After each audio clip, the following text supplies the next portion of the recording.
This is The Scoop for Friday. I'm Sean Canan with the WMNF News headlines.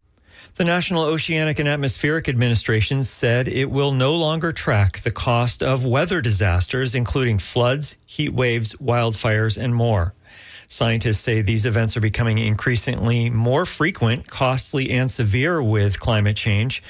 Experts have attributed to climate change the growing intensity of Hurricane Milton, debilitating heat, the Southern California wildfires, and blasts of cold.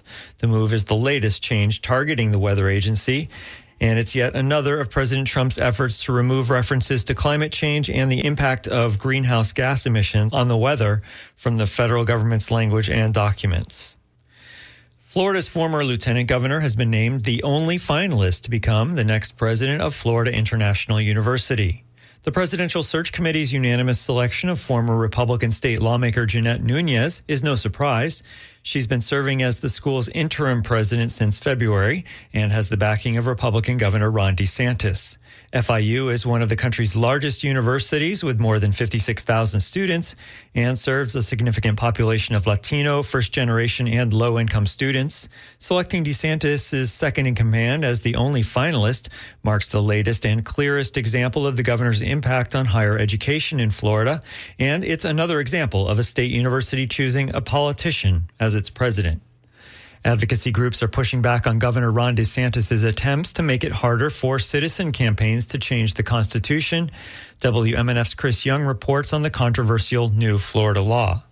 The law, signed by the governor last week, requires people who collect over 25 petitions other than their own or their families to register or face a felony. It's already received pushback from multiple organizations. Florida Decides Healthcare, a group trying to get Medicaid expansion added to the Constitution through an amendment, sued the state over the law. Abdillah Skier is with the ACLU of Florida. He says these laws take the power away from everyday people. This process empowers everyday citizens to pass policies that have improved our lives, like raising the minimum wage, protecting the environment, restoring voting rights. Skier also says the state already has the strictest citizen-led amendment process in the country. It requires 1 million signatures from voters across the state and 60% support just to pass. And this is just an attempt to further rig the system to keep power in the hands of politicians rather than letting people have a say through their vote. Supporters of the new law say it protects the process from out-of-state petition gatherers. Chris Young, WMNF News. The Florida Supreme Court has refused to halt next week's scheduled execution of Glenn Rogers, who was sent to death row for the 1995 murder of a woman in a Tampa motel room. Justices, in a unanimous opinion, rejected arguments, including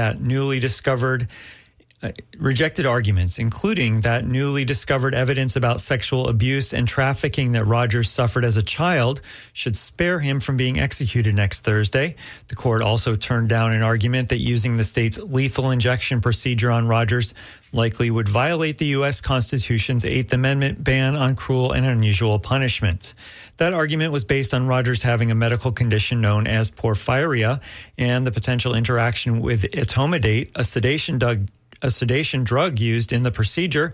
The Mayo Clinic website says the condition can cause problems in the nervous system and skin.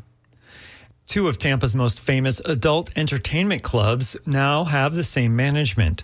The Tampa Bay Times reports the full nude club 2001 Odyssey will control its neighbor, Mons Venus, but Joe Redner will still own the real estate and get a consulting fee.